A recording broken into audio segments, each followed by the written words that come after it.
Okay, everybody, welcome to another episode of our Algebra 1 Virtual Tutor. In this section, we're going to look at Objective 32. Now, 32 is a direct continuation on 31. So we'll want to recall that in Objective 31, we used a system of equations and solved it. Here, we're simply going to take that, but we're going to use word problems. So your job will be able to write a system that models a word problem and then solve that system. So there's not much to actually talk about here because we've actually done all the teaching in this in 31. It's how do we apply it? Well, what we're going to do, we're going to take our variables and words, and we're going to try to figure out what is x, what is y. We know what our system looks like. X equals y equals. We'll write our system. Now, I will tell you, it's good to note that more times than not,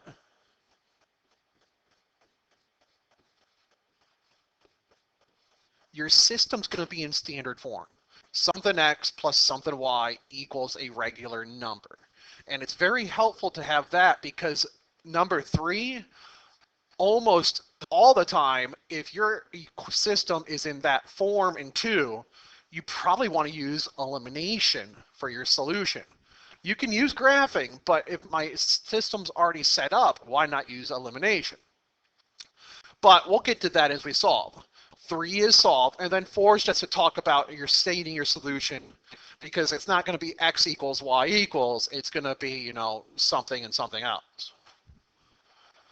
So the first few examples, I've actually listed the steps out here because we want to get in the habit of going through this whole process, even though on the actual problem, your only job is to find the answer. And in this case, the answer says, what is the price of each of these tickets? That's what we're actually solving for. The steps here are early on to kind of guide you through that process.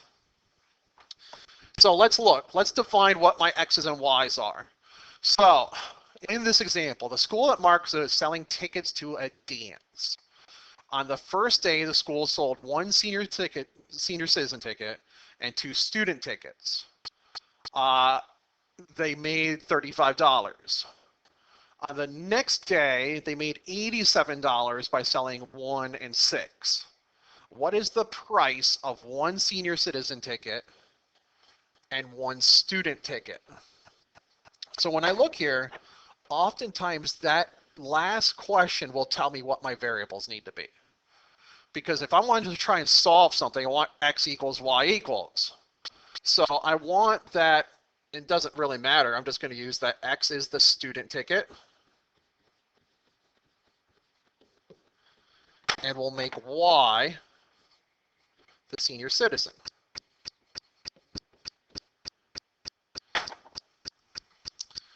And that's just kind of helpful so I can go back and eliminate the student versus senior ticket and just make that x and y. Now, what's my system? I have to give you 2 sentences. Remember, this goes all the way back to Objective 1, where you had to write an equation given words.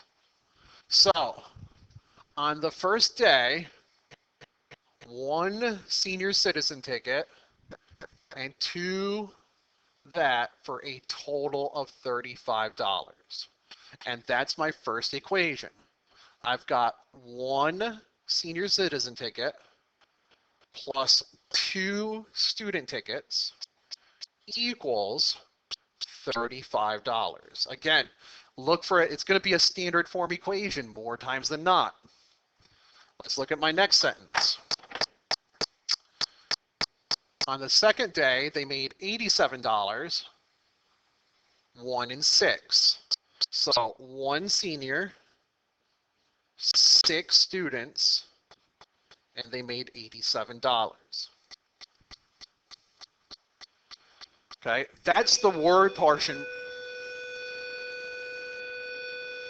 Excuse the bell there. That's the word problem portion of that. 1 and 2 is getting to my system. Now, from here, it's Objective 31. Solve how you want. But because I'm almost always going to be in standard form, usually there'll be a variable in this that I can eliminate, and right there they are. This is going to usually be set up for elimination. And because it is, we want to remember how to do elimination.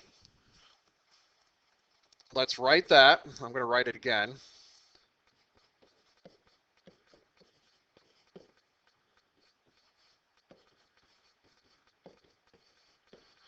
And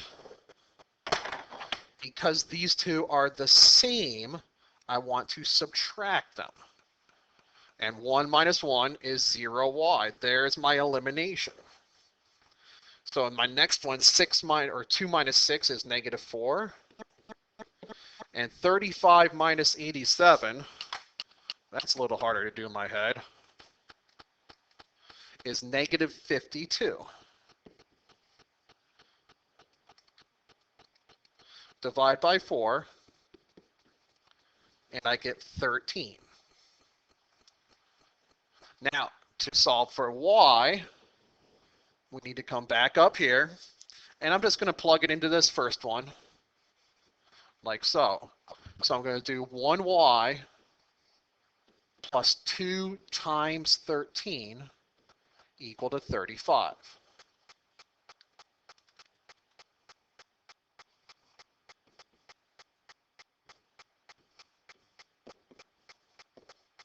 Subtract 26 from both sides. And there's my y value. Now, what does that mean? It means that student tickets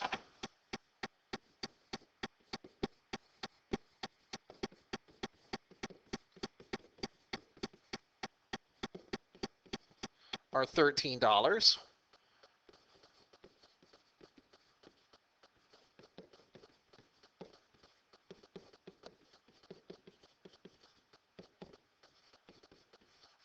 And senior citizen tickets are $9.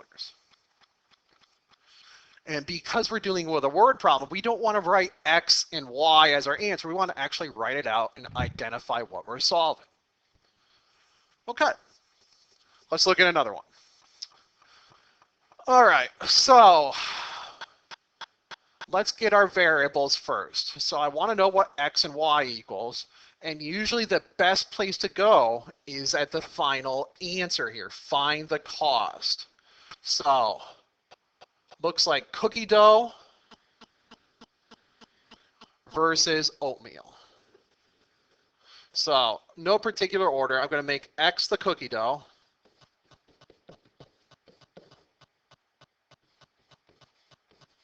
And Y is the oatmeal. And again, I can usually get that in the last sentence because that's really identifying what X and Y equals. Usually in the middle of the sentences now will be my system. So they are selling cookies for a fundraiser. I don't really care about that. I understand it's just setting up the problem. And even the second one, they're just setting up the fact that I can sell cookies. Here's where I get, once I get into the numbers, here's where I want it. So 6 cookie dough, 3 oatmeal for a total of 108. So let's translate that. 6 cookie dough plus 3 oatmeal, and that added up to 108. All right, let's look for another sentence. 4 cookie dough, so 4 cookie dough, 3 oatmeal, and that's going to equal 88. All right. So we've taken our word problem and steps 1 and 2. We've now changed this from word problem back to objective 31. When I look at my system, again, these are in standard form. They're almost always going to be in standard form. So, looks to me, do I have anything that eliminates? And yeah, I do. So 6x plus 3y is 108. 4x plus 3y is 88. And the variables I'm looking to eliminate are right there. Well, to make that 0, I'm going to have to subtract. 3 minus 3 is 0y. And there's my elimination. All right, the rest of it, 6 minus 4 is 2. And 108 minus 88 is 20. So I'm left with 2x is equal to 20, or x equals to 10. And again, for my other part, come back up here and we'll just substitute back into that first one. And instead of 6 times x, I'm going to do 6 times 10.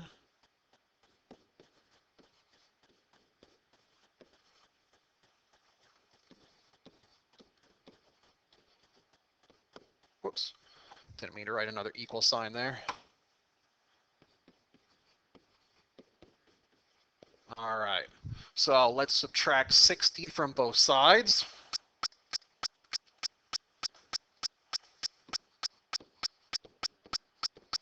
And divide by 3. So I get y equals 16. All right, now come all the way to the beginning. And I've got cookie dough and oatmeal. So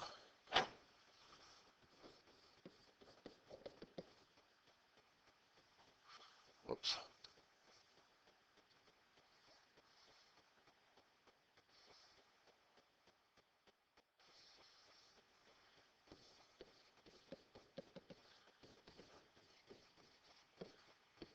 So cookie dough is my X, so that's $10.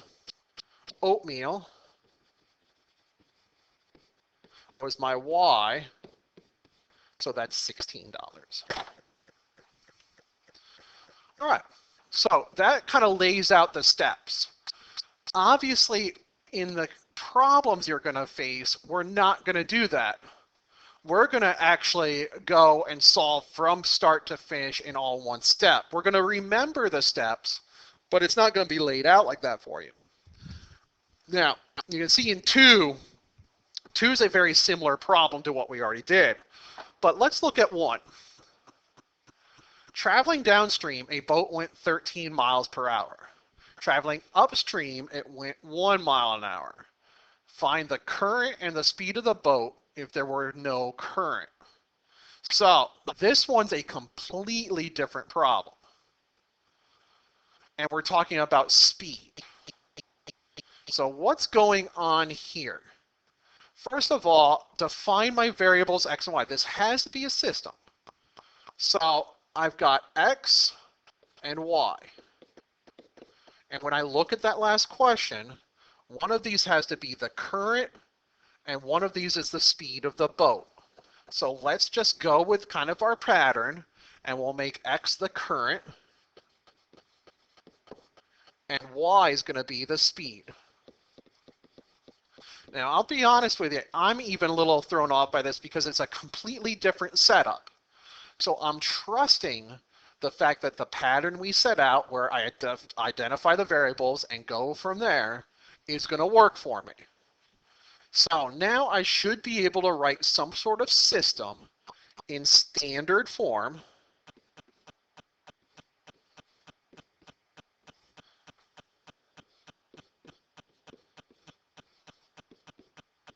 Like so. So let's look. Traveling downstream, I went 13 miles per hour. Traveling upstream, my boat went 1. Well, x and y are my speed of the boat. So think about what's going on there. If I'm going downstream, aren't the speeds working together, both the current and the boat? So actually, these are both going to be 1s, and if I'm going downstream, that's going to be equal to 13. Now, think about when I go upstream. Upstream, the boat and the current are working against each other. So I'm going to take, these are both going to be 1s. Whoops. You don't want to do that. There we go. These are both going to be 1s again, but I want to identify that those are working against each other. So the speed of the boat minus the current will give me 1 because the boat's still going 1 mile an hour. There's my system.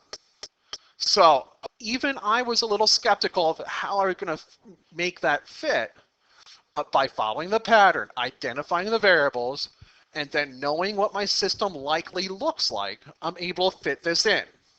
Now, to solve that, we're good to go. That's going to be x plus y is 13, and negative x plus y is 1.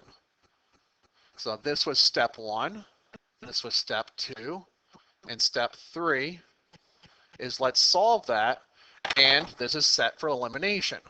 I could eliminate anything I want, but I think the easiest will just be to eliminate those by adding.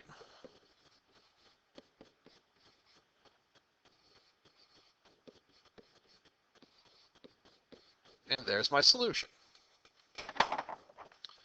To get x, come back up here.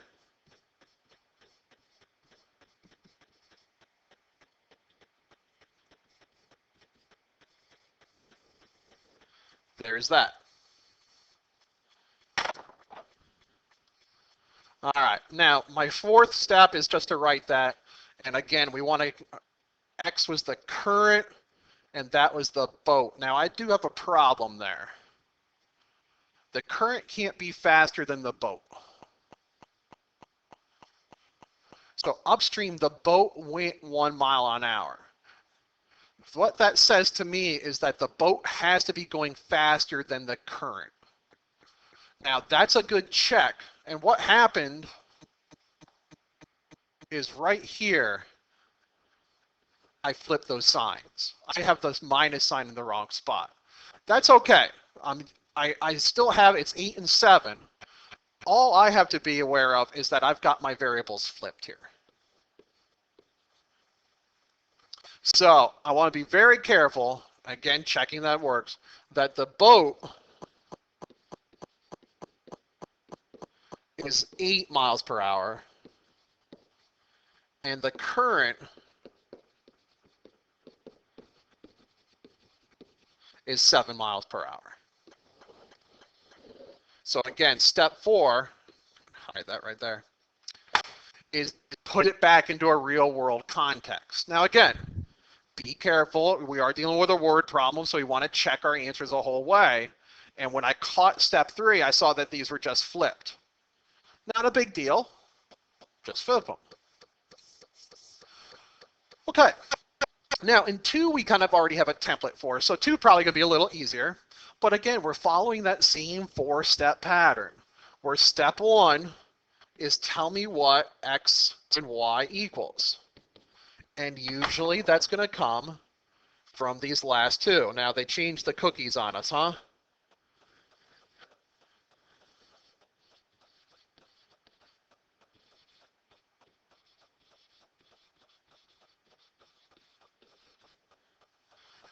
There we go. Step 2. Let's write an equation. And I know my equation will follow this pattern.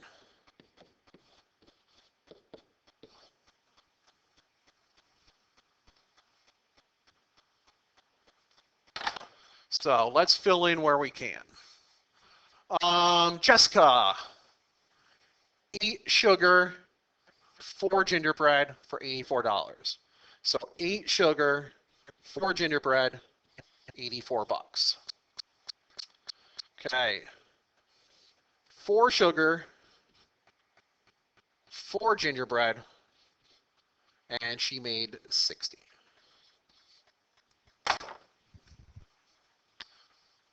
All right, we're good to go. And look at this. It's going to be another eliminate, just the nature of these problems. Now, sometimes you'll get one where you have to solve another way.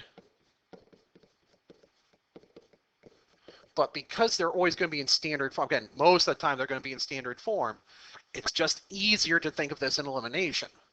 Now, I'm definitely going to eliminate the y's, but I'm going to have to subtract to do it.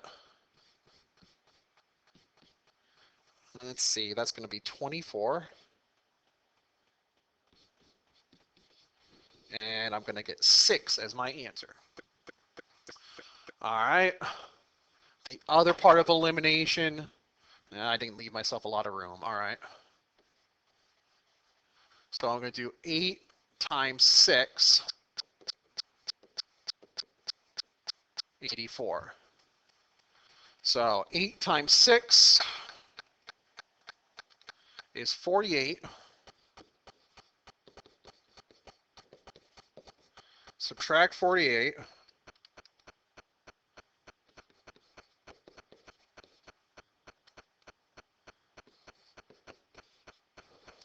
And I get 9. And my last step, put this back into the real world context. So even I lose track of this sometimes. The sugar cookies were X. So sugar, whoops, let's not do that.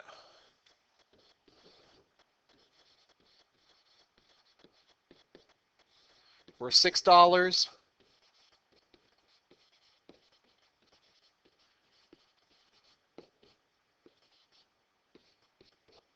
And the gingerbread was $9. And I think I could probably take some time and